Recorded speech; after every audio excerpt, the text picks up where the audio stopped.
Hello student, welcome to concept class. उम्मीद करता हूँ आप सभी अच्छे होंगे, स्वस्थ होंगे और डेली कुछ ना कुछ सीखने का प्रयास कर रहे होंगे। स्टूडेंट, हमारी आज की ये वीडियो यूजेज ऑफ डायमेंशन अर्थात विमाओं के उपयोग के ऊपर है। वैसे तो हम लोग विमाओं के ऊपर एक वीडियो पहले ही चैनल में अपलोड कर चुके हैं, तो अगर आप लोगों ने उस वीडियो को अभी तक नहीं देखा है तो सबसे पहले उस वीडियो को जाके देखिए।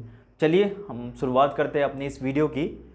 स्टूडेंट, हमने लास्ट वीडियो में पढ़ा था कि डायमेंशंस अर्थात विमाएं होती क्या है, कैसे हम किसी फिजिकल क्वांटिटी किसी भौतिक राशि की विमाओं को लिखेंगे, और हमने बहुत सारी भौतिक राशियां थी, फिजिकल क्वांटिटी थी, उनकी विमाओं को निकालना भी सीखा था। उसके बाद हमने यूजेस की बात की थी, उसके उपयोग की बात की थी और दो उपयोग पढ़े थे। थोड़ा जल्दी से उन दो उपयोग को रिवाइज कर लेते हैं, उसके बाद बाकी के दो और उपयोग मैंने आपको लास्ट वीडियो में बताया था। हम विमाओं के 4 प्रकार से उपयोग यूज़ करते हैं, तो दो जो हमने लास्ट वीडियो में पढ़े थे, थोड़ा जल्दी से उन यूजेस को हम क्या करते हैं, रिवाइज कर लेते हैं। देखिए, हमने लास्ट वीडियो में जो पढ़ा था, पहला जो यूज़ था विमाओं का, वो क्या था?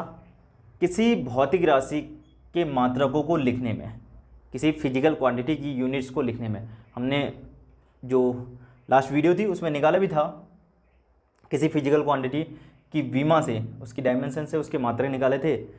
और सेकेंड जो यूज़ होता है, सेकेंड क्या यूज़ था? किसी भौतिक राशि के आंकिक मान को एक पद्धति से दूसरे पद्धति में, मतलब किसी भी फिजिकल क्वांटिटी का जो वैल्यू होगी उसको एक सिस्टम से दूसरे सिस्टम में बदलने में हम विमाओं का उपयोग करते हैं। अब मैंने जो सेकंड उपयोग था उसको केवल आपको बताया था, उसके लिए एग्जांपल मैंने कहा था इस वीडियो में दूंगा। चलिए हम इसको, जो हमारे पास सेकंड उपयोग है, उसको एक एग्जांपल से समझने की कोशिश करते हैं। अच्छा, मैंने आप लोगों को जो सेकंड उपयोग था हमारे पास, इसके लिए एक पॉइंट लिखाया था। वो क्या पॉइंट था, मैं रिवाइज करा दे रहा हूँ उसे। वो पॉइंट था हमारे पास, किसी भी भौतिक राशि के आंकिक मान और उसके संगत मात्रक अथवा विमा, मतलब किसी भी फिजिकल क्वांटिटी की वैल्यू और उसकी यूनिट या फिर उसकी डायमेंशन, मात्रक तथा विमा का गुणनफल, जो उसका मल्टीपल होगा, वो हमेशा क्या रहेगा? कांस्टेंट रहेगा। कांस्टेंट रहने का मतलब चेंज नहीं होगा। समझते हैं इसको एक एग्जांपल से। मैंने आपको पॉइंट लिखाया था, लास्ट एग्जांपल भी दिया था। मैंने कहा था कि अगर सपोज मेरे पास एक फिजिकल क्वांटिटी है, फॉर एग्जांपल वेग है, वेलोसिटी है मेरे पास, इसको लिख देते हैं, वेलोसिटी v है मेरे पास, और इसकी वैल्यू 3 मीटर पर सेकेंड दी हुई है। लास्ट एग्जांपल में आपको मैंने बताया था, ये मुझे अगर दी है और इसको कन्वर्ट करने के लिए कह रहा है, वो कह रहा है कि v की वैल्यू निकालो। कब निकालो? जब जो हमारे पास m है, लेंथ है, वो किस में हो? किलोमीटर में कह रहा है, और जो टाइम है वो मिनट में। सपोज अगर ऐसा कहता है, हमारे पास फिजिकल क्वांटिटी भौतिक राशि कौन सी है? v है, उसका मान दिया है 3 मीटर पर सेकेंड। उसे क्या कह रहे हो? इसको क्या करो, इस v का मान निकालो। कब? जब लेंथ हो, आपकी लंबाई हो किलोमीटर में, और जो टाइम हो वो किस में हो? मिनट में हो। तो इसके लिए मैंने आपको क्या बताया था? बहुत सिंपल सा पॉइंट था, उसको रिवाइज कर लेते हैं। वो क्या था हमारे पास पॉइंट? कि n1 क्या कहा था मैंने आपसे? जो हमें वैल्यू दी है, आंकिक मान दिया है, या आंकिक मान, और साथ में ये भौतिक मीटर पर सेकंड किसका मात्रक हो गया? मीटर पर सेकंड हो गया किसका मात्रक? वेग का। तो आंकिक मान मतलब वैल्यू, और उसके साथ जो यूनिट होगी या फिर डायमेंशन होगी। तो n1 मैंने मान ली, ये क्या ये n1 हो गया। इसको यहीं पे दिखाए थे, आपको समझ में आ जाएगा। ये n1, और साथ में ये जो है ये मात्रक है, या मात्रक लिखो या फिर विमा लिखो आप। किसकी विमा? मीटर पर सेकेंड। मीटर पर सेकेंड के लिए विमा कितनी होगी? LT-1 वेग की विमा। इसका जो गुणनफल होगा, गुणनफल मतलब जब आप निकालेंगे यहाँ पे किलोमीटर में कुछ वैल्यू आएगी ना, मैंने मान ली कितनी वैल्यू आई? n2। तो n2 साथ में क्या होगा? इस भौतिक राशि की विमा, LT-1। अब इसे आप, चूंकि यहाँ पे 2 है, n2 की फॉर्म में लिया है, इसलिए यहाँ पे 2 लगा दोगे, यहाँ पे 1 लगा दोगे। तो इसका गुणनफल सदैव क्या रहता है? कांस्टेंट रहता है, नियत रहता है। तो इसके लिए मैंने आपको पॉइंट क्या लिखा था? n1 L1 T1 - 1 equal to n2 L2 T2 - 1। ये आपको मैंने पॉइंट लिखाया था उसमें, कि सदैव किसी भौतिक राशि का आंकिक मान और उसके संगत विमा अथवा मात्रक का गुणनफल क्या रहेगा? कांस्टेंट रहेगा। अब देखिए, इसको सही से समझ जाएंगे तो जितने भी न्यूमेरिकल्स होंगे वो आपके आसानी से बन जाते हैं। मैं क्या कह रहा हूँ, इसको थोड़ा सा रिवाइज करा दे रहा हूँ मैं, ध्यान से देखिए क्या बोल रहा हूँ। यहाँ पे क्या आएगा? हमेशा आंकिक मान आएगा, जो आपको गिवन होगा, जो आपको दिया हुआ होगा, और यहाँ पे वो आएगी जो फिजिकल क्वांटिटी होगी, उसकी डायमेंशन आएगी, उसकी विमा आएगी। अब फॉर एग्जांपल वो कह रहा है कि आप फोर्स की यूनिट को एम के से सी जी एस में बदलो, या फिर वो कह रहा है कि त्वरण है आपके पास, एक्सेलरेशन है, उसको बदलने के लिए कहेगा जो भी फिजिकल क्वांटिटी होगी। यहाँ पे तो हमारे पास कौन सी फिजिकल क्वांटिटी है, वो है वेग। जो भी फिजिकल क्वांटिटी होगी हम उसको उसकी विमा लिखेंगे। यहाँ पे क्या आएगा, n2 आएगा। n2 मीन्स जो इसमें हमें निकालना होगा इस n2 की वैल्यू, और साथ में L2 T2 सेम डायमेंशन आ जाएगी। अब 2 की फॉर्म में लिखा है तो हम इसे भी 2 की फॉर्म में लिख देंगे। तो ये एग्जाम्पल था हमारे पास, मतलब कि कैसे हम लिखेंगे। और अब बात करते हैं एक एग्जाम्पल से समझते हैं। ये लाइन, ये जो हमारे पास एक इक्वेशन है, इसको याद रखना हमेशा बस, n into dimension n1 into dimension मतलब विमा equal to n2 into dimension 2 की फॉर्म में। चलिए इसको एक एग्जाम्पल से समझते हैं। हमारे पास एक एग्जाम्पल है, तो ये जो न्यूमेरिकल है वो क्या कह रहे हैं कि गुरुत्वीय त्वरण g स्मॉल g का मान 9.8 मीटर पर सेकेंड स्क्वायर, मीटर पर सेकेंड स्क्वायर त्वरण एक्सेलरेशन की यूनिट होती है, 9.8 मीटर पर सेकेंड स्क्वायर है। यदि लंबाई को किलोमीटर में तथा समय को सेकेंड में लिया जाए तो g का मान क्या होगा। सिंपल है, इसको समझते हैं, जो हमने अभी तक पढ़ा उसका यूज़ करते हैं। देखिए न्यूमेरिकल्स में ध्यान रखना, चाहे कोई सी भी क्लास के न्यूमेरिकल्स होगा, अगर आपको न्यूमेरिकल्स को अच्छे से करना है तो आप क्या करेंगे, आप समझिए इस चीज़ को। हम क्या करते हैं न्यूमेरिकल्स करते समय, जो हमें गिवन होता है, जो दिया होता है उसको लिख लेते हैं। तो जो जो मुझे दिया है मैं उसको लिख रहा हूँ।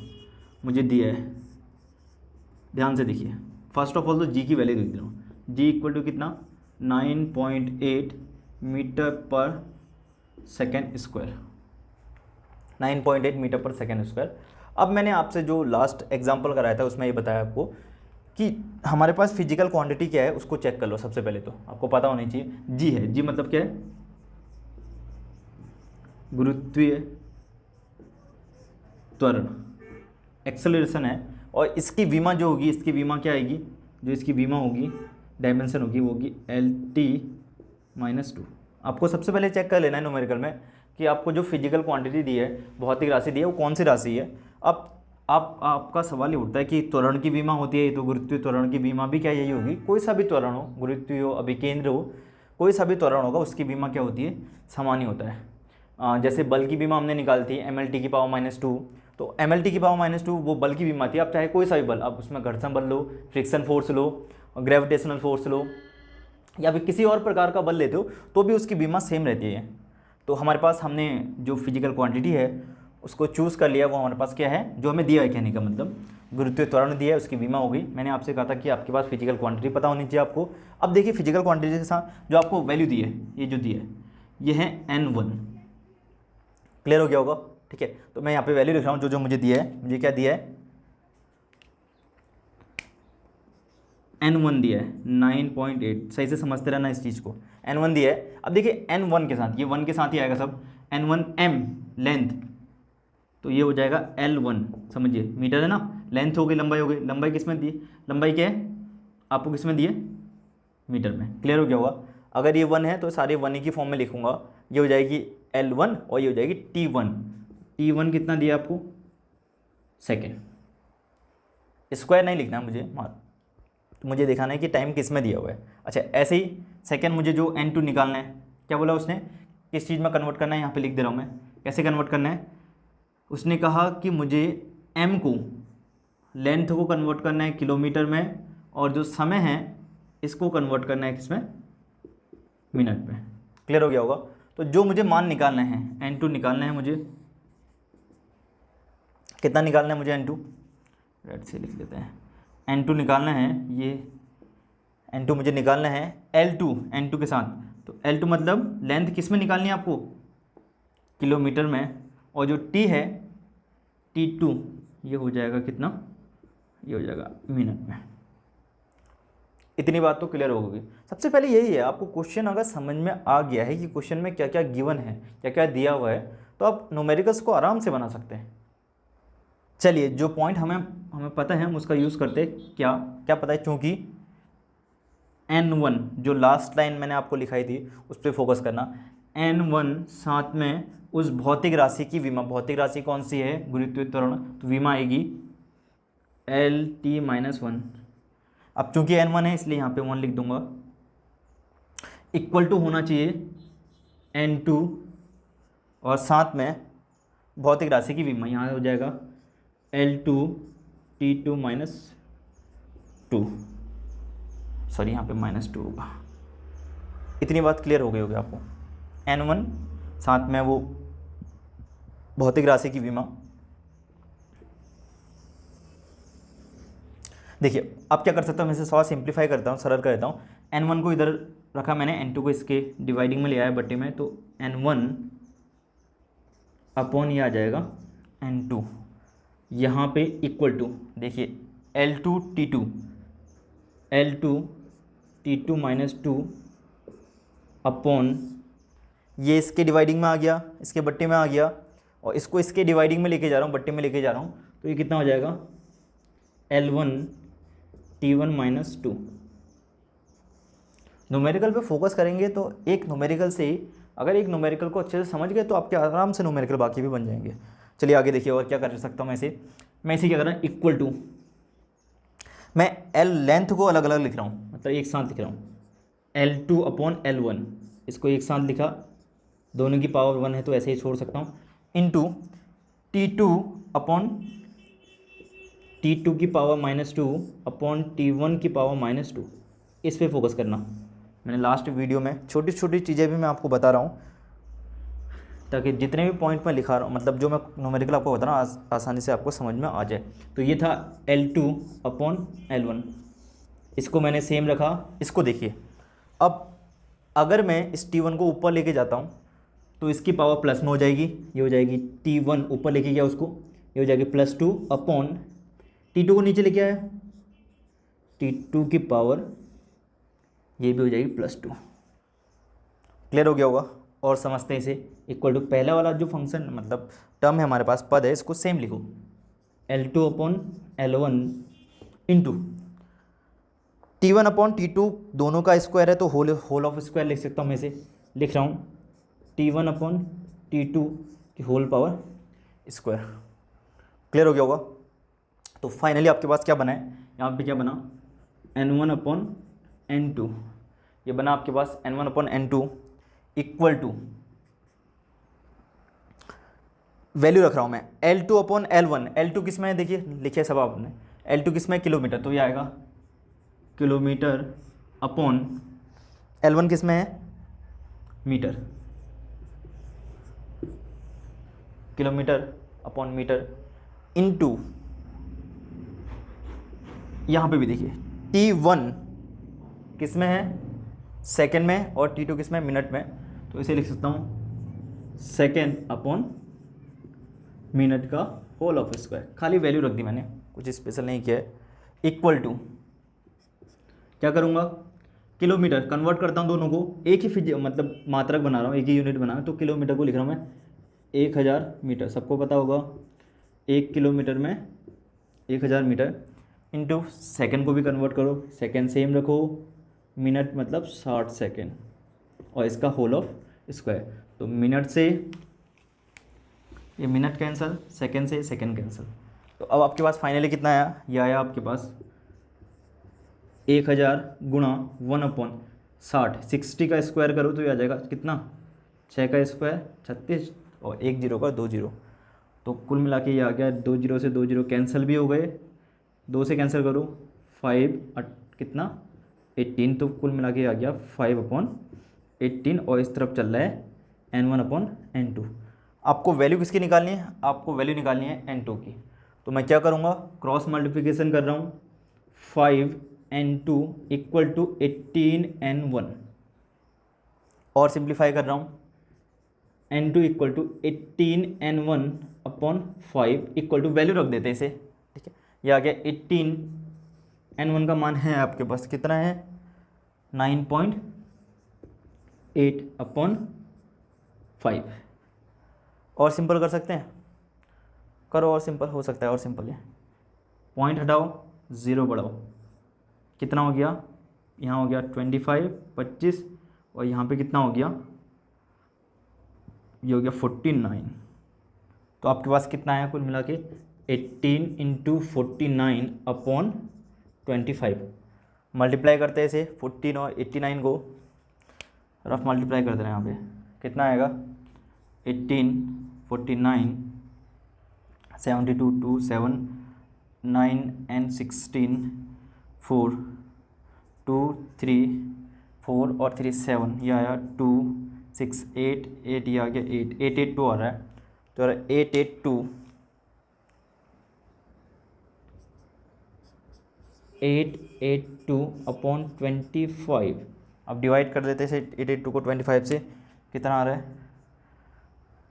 3, 3, उसके बाद कितना 8, ये बचा 10, 13, 32, 5, 5, ओके 32, 1, 25, 25, 25, ये बचा अप्रोक्स 7,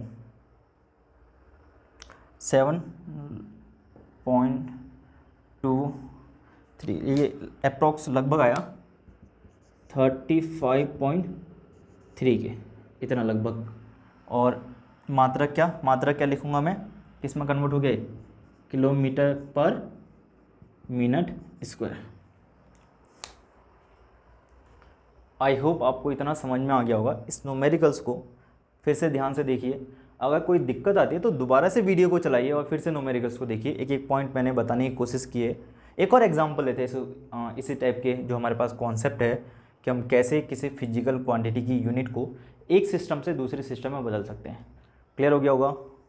चलिए इसको एक और एग्जाम्पल से समझने की कोशिश करते हैं। हमारे पास जो नेक्स्ट एग्जाम्पल है वो क्या कह रहा है, यदि ध्वनि की चाल वायु में 332 मीटर पर सेकेंड हो तो इसका मान किलोमीटर पर आवर में ज्ञात कीजिए।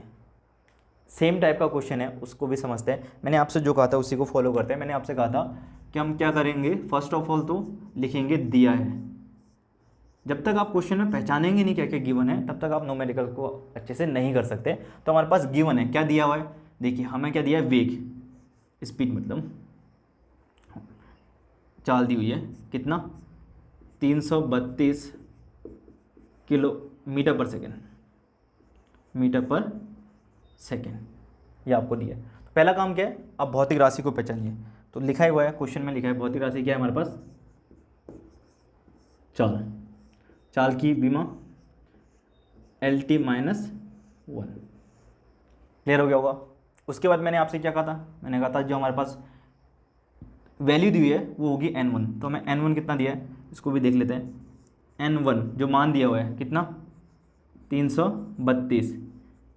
अब सवाल है कि क्या हर बार L आएगा, इसको देख के आप पहचान सकते हैं कौन कौन सी राशि है, M और T, मतलब लेंथ और समय है तो M मीटर है, तो L1 किस में होगा, मीटर में, और जो समय होगा T1 टाइम वो किस में होगा, सेकेंड में। सेम इसी प्रकार N2 मुझे निकालना होगा, L2 किस में पूछ रहे हैं, किस में निकालने के लिए कह रहे हो, आपसे निकालने के लिए कह रहे हो, किस में, किलोमीटर पर आवर में आपको ज्ञात करना है, इसमें निकालने के लिए कह रहे हैं।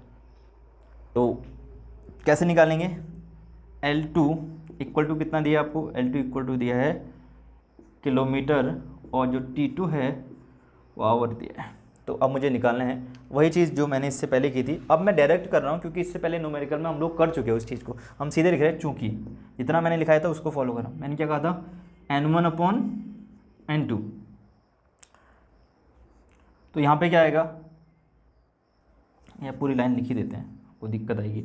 N1 L1 T1 -1। अब सवाल है L, वहाँ पे तो क्या आया था, LT2 आया था ना, क्योंकि वहाँ पे कौन सी भौतिक राशि थी, वो थी त्वरण। इसके लिए हमने उसकी विमा लिखी थी। यहाँ पे क्या है, वेग है, मतलब चाल है, तो ये क्या हो जाएगा N1, इट मीन्स वैल्यू, आंकिक मान, और ये क्या है उसकी विमा भौतिक राशि की, और भौतिक राशि क्या है, चाल, इक्वल टू होना चाहिए N2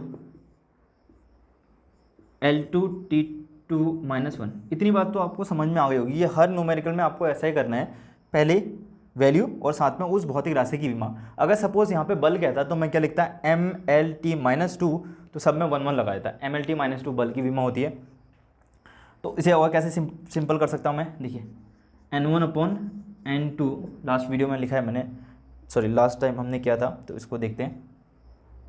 ये हो गया L2/L1 अभी कर चुके हैं, इसलिए मैं पूरा नहीं करा रहा हूँ।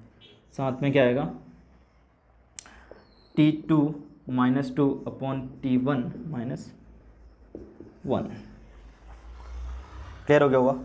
और सिंप्लीफाई करते हैं इसको, L2 अपॉन L1 इंटू, फिर से वही T1 को ऊपर लेके जा रहा हूँ, T1 तो पावर किस में हो जाएगी, प्लस में 1 हो जाएगी, उसे दिखाने की जरूरत है नहीं, उसको नीचे लेके आओ, T2 प्लस, और सिंप्लीफाई करते हैं इसे और सरल करते हैं, क्या बन रहा है देखिए,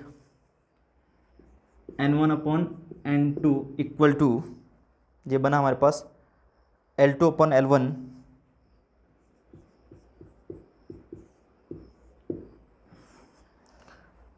into T1 upon T2, value रख देते हैं, L2 किस में दिया, L2 किलोमीटर, अपॉन L1 किस में दिया है, मीटर में, इंटू T1 किस में दिया है, सेकेंड, और T2 आवर में दिया है।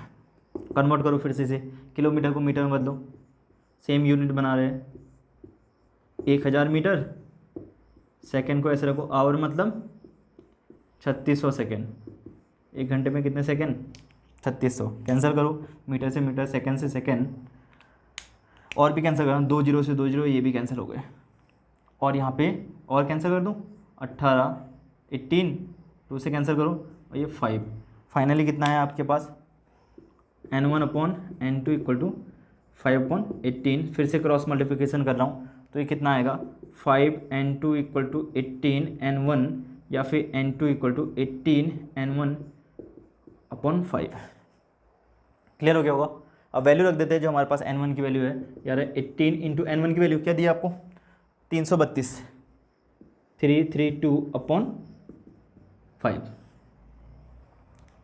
इक्वल टू, अब इतना छोड़ दे रहा हूँ मैं आपके लिए, आप क्या करो, इसे कैलकुलेट करो, इतना तो आप आराम से कैलकुलेट कर सकते हो, इसको गुणा करो और डिवाइड कर देना, डिवाइड करने के बाद जो भी आपके पास वैल्यू आएगी, यहाँ पे जो भी वैल्यू आएगी, इतना छोड़ दे रहा हूँ मैं आपके लिए, जो भी वैल्यू आएगी वो किस में होगी, किलोमीटर पर आवर में, यूनिट चेंज होगा, उसका मात्रक चेंज होगी। क्लियर हो गया। चलिए आप इसी प्रकार से और भी न्यूमेरिकल्स बनाइए। इसके बात करते हैं हम लोग नेक्स्ट, जो हमारे पास उपयोग है वो कह रहा है विभिन्न भौतिक राशियों की भौतिक समीकरण की सत्यता की जांच करने में, जो हमारे पास फिजिकल इक्वेशन होती है, जैसे E इक्वल टू MC² एक इक्वेशन है, या फिर V बराबर U प्लस AT एक इक्वेशन है, उसकी सत्यता की जांच, क्या वो इक्वेशन सत्य है या नहीं, उसकी जांच करने के लिए कह रहे हैं हम कैसे कर सकते हैं। इसके लिए 2 पॉइंट है, इसको समझिए, क्या 2 पॉइंट है हमारे पास।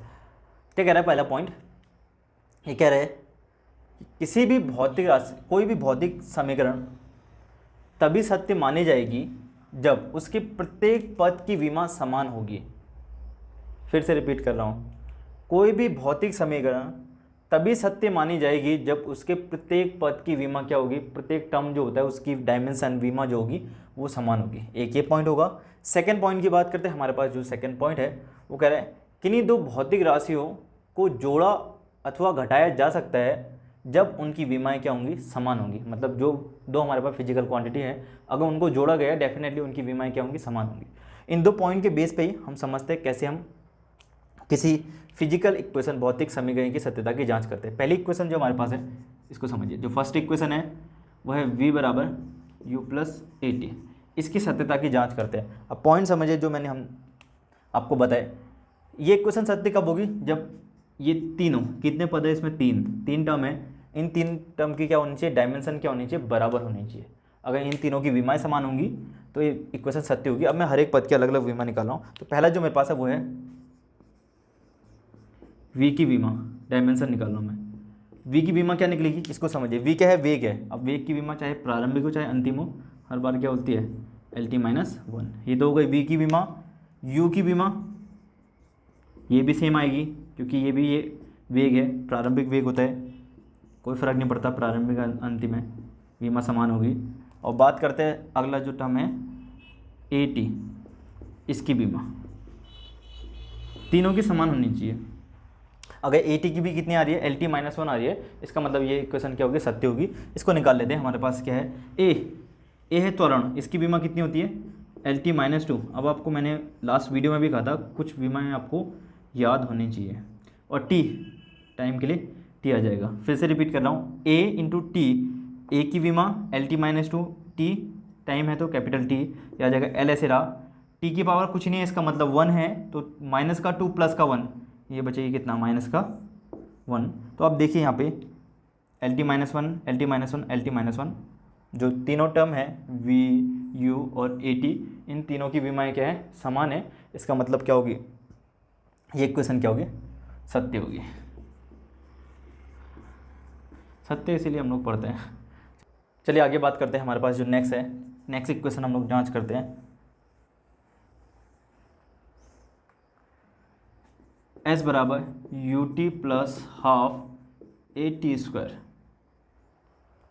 इसकी सत्यता की जांच करते हैं हम लोग और देखते हैं कि इक्वेशन सत्य है या नहीं है। तो मैंने आपसे जो कहा था प्रत्येक पद की विमा निकालूंगा। सबसे पहले मैं विमा निकालता हूँ एस की विमा। एस की जो विमा होनी चाहिए वो क्या होनी चाहिए, एस विस्थापन होता है, विस्थापन मतलब दो बिंदुओं के बीच की न्यूनतम दूरी, तो इसकी विमा कितनी हो जाएगी, इसकी हो जाएगी एल। अच्छा, आगे जो निकालना वो है यू टी की विमा। यू टी की विमा कितनी होगी, ये होनी चाहिए यू वेग है, एल टी माइनस वन, साथ में है टी टाइम, कैपिटल टी। अब एल टी माइनस वन, अगर टी में मैंने कहा पावर कुछ नहीं है, इसका मतलब प्लस वन होती है, minus one plus one zero हो गई, तो केवल क्या बचेगा यहाँ पे एल, टी की घात कितनी हो गई, जीरो हो गई, इसकी एल विमा आ गई।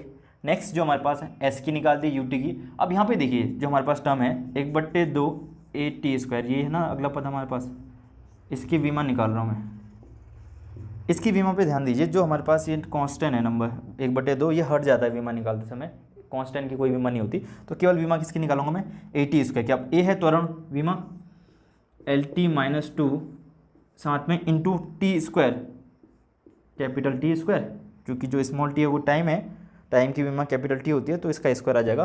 कितना आ गया, L T minus two plus two, ये भी ज़ीरो हो गया, तो कुल मिला के इसकी विमा आ गई एल। तो आप देखिए ये जो हमारे पास तीनों टर्म है, इन तीनों की विमा कितनी आ गई, सेम आ रही है। इसका मतलब ये इक्वेशन क्या होगी, ये इक्वेशन भी सत्य होगी। अब आपके लिए एक होमवर्क रहा, आप लिखे इसे स्वयं करने की कोशिश करेंगे। जो आपके लिए होमवर्क है वो है वी स्क्वायर बराबर U square plus two A S, V square equal to U square plus two A S, गति की तीसरी समीकरण, आप इसकी सत्यता की जांच करेंगे। तो ऐसे ही हम क्या करते हैं, जो विमाएँ हैं उनका उपयोग क्या करते हैं, किसी भी फिजिकल जो हमारा भौतिक समीकरण होती है, फिजिकल इक्वेशन होती है, उसकी सत्यता की जांच करने के लिए हम यूज़ करते हैं। और कई बार ऐसा होता है कि हम एग्ज़ाम में जो आपके पास इक्वेशन दी होती है वो रॉन्ग इक्वेशन होती है, गलत इक्वेशन होती है, और तो वो कहता है कि इस इक्वेशन को सही कीजिए। तो सही करने के लिए हम यही यूज़ करते हैं कि हम प्रत्येक जो हमारे पास टर्म होगा, प्रत्येक पद होगा, उसकी विमा क्या रखेंगे, समान रख देंगे, तो वहाँ से हम उस इक्वेशन को सही रूप में बना सकते हैं। चलिए बात करते हैं हमारे पास जो लास्ट उपयोग है हमारे पास, वो क्या है, विभिन्न भौतिक राशियों के बीच संबंध स्थापित करने में। ये काफ़ी इम्पोर्टेंट यूज़ है इसका। अब मैं ऐसा क्यों कह रहा हूँ, क्योंकि हम इसके हेल्प से क्या करते हैं, दो भौतिक राशियों के बीच संबंध निकालते हैं। फॉर एग्जांपल, इसको एक एग्जांपल से समझते हैं, आसानी से आपको समझ में आ जाएगा। देखिए हमारे पास एक पेंडुलम है, एक सरल लोलक है। लोलक आप लोगों ने सभी ने देखा होगा,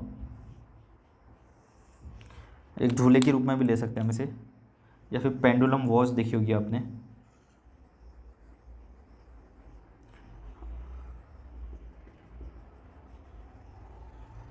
ये हमारे पास सरल लोलक है। अब इसकी एक ये पोजीशन हो गई, एक ये पोजीशन हो गई।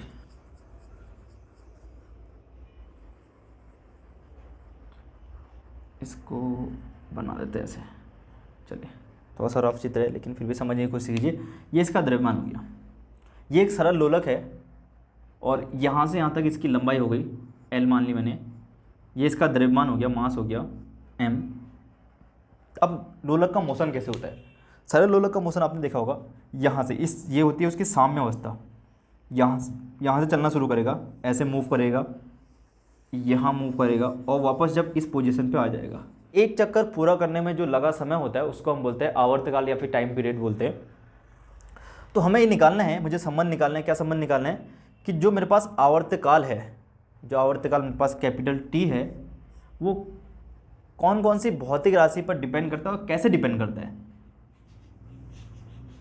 इसको समझते हैं। मतलब जो टी है वो डिपेंड करेगा एम पर, एल पर और जी पर। तो जो सरल लोलक का आवर्तकाल होता है वो एम पर डिपेंड करता है, एल पर डिपेंड करता है और जी पर निर्भर करता है। इन तीनों राशियों पर डिपेंड करता है। तो मुझे निकालना यह है कैसे डिपेंड करता है। कैसे का मतलब यह है क्या लंबाई बढ़ने पर आवर्तकाल बढ़ेगा, मतलब कि अगर मैं लोलक की लंबाई को बढ़ा देता हूँ तो उस कंडीशन में जो आवर्तकाल होगा मेरा, मतलब एक चक्कर पूरा करने में लगा समय, क्या वो बढ़ेगा या फिर घटेगा, मुझे ये संबंध निकालना है। तो इसके लिए हम क्या करते हैं, पहले तो इस अनुक्रमानुपाती को मैं हटा देता हूँ, इसे मैंने हटाया और एक कांस्टेंट मान लिया के, एम एल जी, एक कांस्टेंट मान लिया के, ये एक कांस्टेंट है।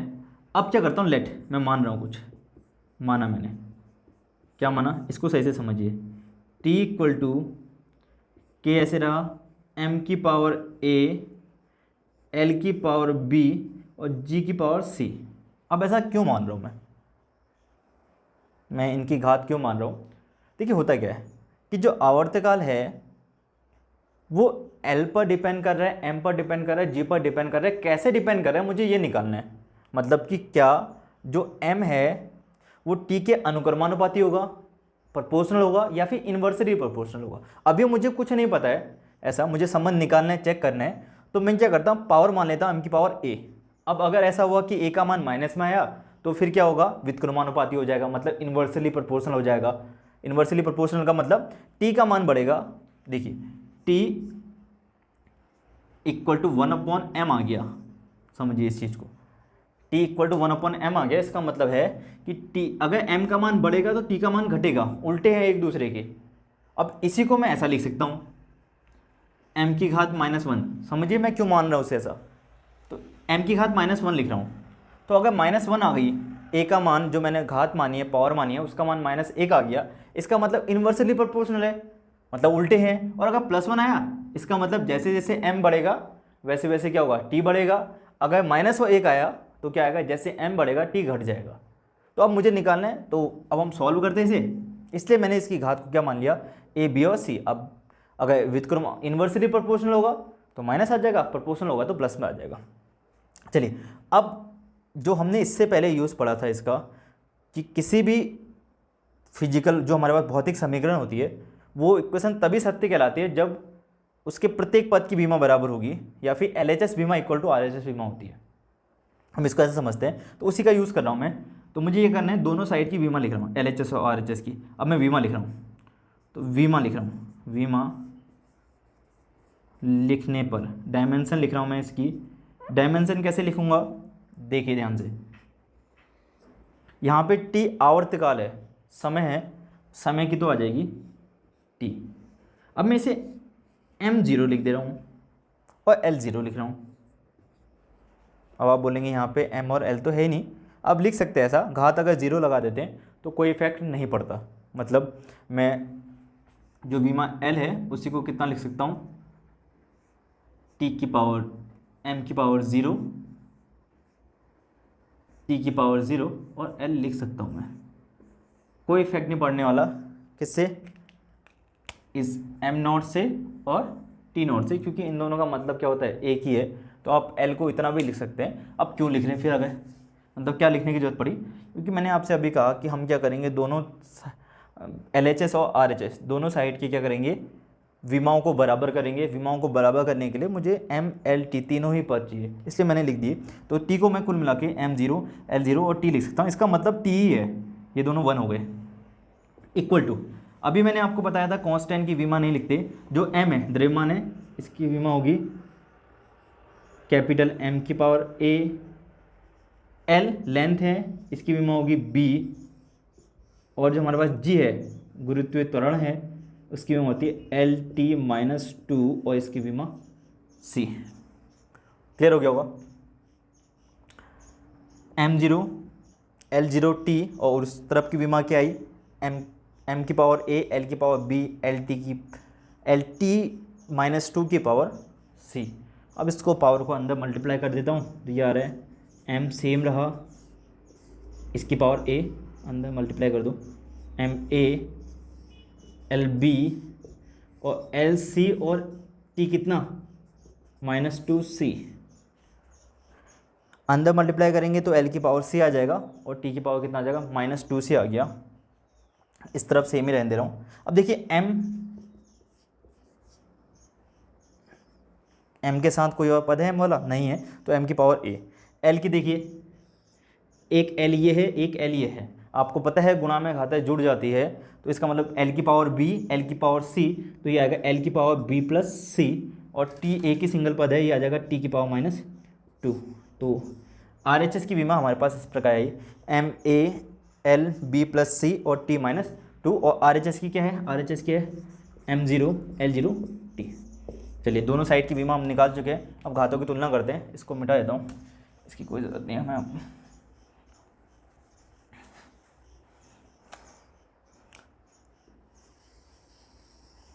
तो देखिए इसके आगे मैं इस साइड यहाँ पे कर दे रहा हूँ, तो क्या आएगा मेरे पास, घातों की तुलना कर रहा हूँ मैं, पावर घातों की तुलना, कंपैरिजन कर रहा हूँ इनकी पावर के बीच। अब ध्यान से देखना, देखिए m की जो पावर है, इस साइड m की पावर 0 है, इस साइड m की पावर a है। इसका मतलब a बराबर कितना आएगा, 0 आएगा। m की पावर a, m की पावर 0, तो a बराबर 0। इस तरफ b प्लस सी l की पावर है और इस तरफ 0 है, इसका मतलब b प्लस सी बराबर भी 0 आएगा। तुलना करनी आती होगी आपको। और t की पावर -2c है यहाँ पे, 2c -2c right hand side में है, तो ये आएगा -2c और इक्वल टू इस तरफ कितनी है, कुछ नहीं है, इसका मतलब 1 है। तो c बराबर आ गया -1/2। c बराबर -1/2 आ गया, तो हमारे पास जो इस इक्वेशन से क्या आएगा, देखो b प्लस सी बराबर 0, तो b प्लस सी का मान -1/2 इक्वल टू 0, तो b इक्वल टू आ गया 1/2। अब आपके पास तीनों वैल्यू आ गई। कौन कौन सी आ गई, a b c आ गई। तो आप फाइनल जो आपके पास इक्वेशन है इसमें वैल्यू रख दो। कौन सी, जो जिसमें पावर माना था आपने, जो मानी है इक्वेशन